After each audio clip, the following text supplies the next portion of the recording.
there does seem to be a bit of a muddy understanding of where salaries or how salaries are determined when you're trying to price out a role, both from the candidate side and from the employer side. What goes into figuring out exactly what a role is worth? I think that this is a huge area of misunderstanding for not just candidates, but recruiters, leaders. I think just across the board, there's a big misunderstanding.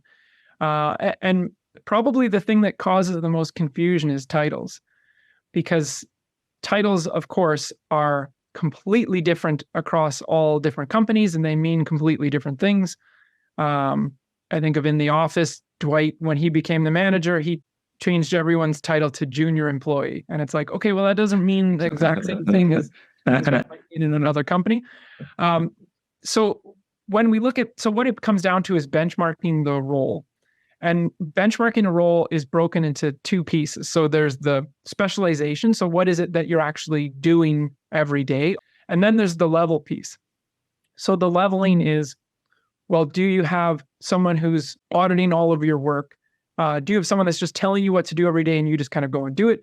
Or is your boss saying, you own this, so you're going to set the direction, or you're going to at least be involved in setting that direction. So even within management, there's these different levels, which is where you get titles like manager and senior manager and director and senior director and VP. Those are the levels on the management. And on the individual contributor side, the titles are a little bit murkier because you might be hired as an accountant, but another company might call you an intern accountant or an associate accountant or something like that. So to kind of differentiate that lower level versus the fully qualified. And then you have the senior level or the staff level or a principal level, and how you level those as far as what are the responsibilities of the role. That's the critical piece that's going to drive how much you should be paying or offering or asking for in those roles.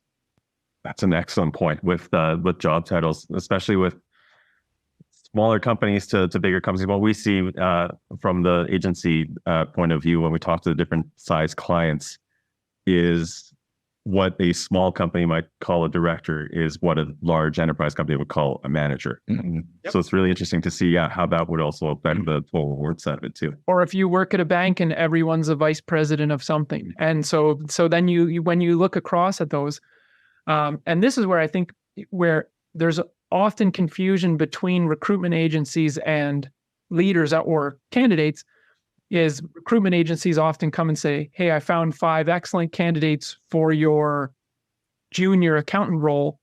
And they go, here, this person was the head of accounting at this company, and this person was the whatever at this. And it's like, well, let's just remove all the titles, because when you look at the expectations of the job, are you looking for someone with 2 to 4 years experience that you just kind of we're going to give you a task every day and you just go and do that task? Or is it, no, we need you to own this and you're going to manage 4 people? So I think that's a huge source of confusion and misunderstanding. Yeah, and I think that's something that we see quite a lot in our space, where we work with candidates from a larger company that are coming to a small company or vice versa, and things get a little bit muddied from that sense of things. So that's a great point that you've made. Even so, the big company, the small company is a really interesting one too, because it depends what work they were doing. Like if you have someone, let's say it's someone that they're excellent at setting the direction, or they're excellent at managing a team or something, and you go, great, but what I need is, and you've been doing this for 15 years at this huge company, so you're definitely going to be able to come in and manage this team of whatever. But then what happens is they're only able to operate up here, or that's maybe their area of expertise is operating up here. But it's like, no, I need you to do the full stack. I need you to do from, the entry level. You're going and doing your own photocopying, and you're, doing this basic level data analysis and that type of stuff. And the person might be going, I never did the data analysis. Like I got promoted up to manage people to do this. And so that's where we see big differences, I think, between big companies, small companies. Not really like, hey, it's a pro to work at a big company or a negative to work at a small company, but that you develop different skill sets. That actually touches on what we also see when we have conversations with clients. And sometimes we have a client that says, just find me a really good software developer. What does that mean? Can we still sit down and talk about this?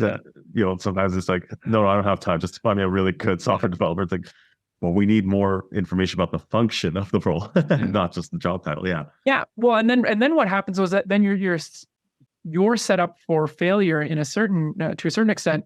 One, because you bring in someone, you go, hey, I found someone. You asked for these 11 boxes to be checked, and they checked all those boxes. But by the way, they have 25 years of experience, and you were looking for someone with 4 years of experience. And it's like, you're not going to find someone with 4 years of experience with 11 of those boxes checked because they haven't had exposure to those things.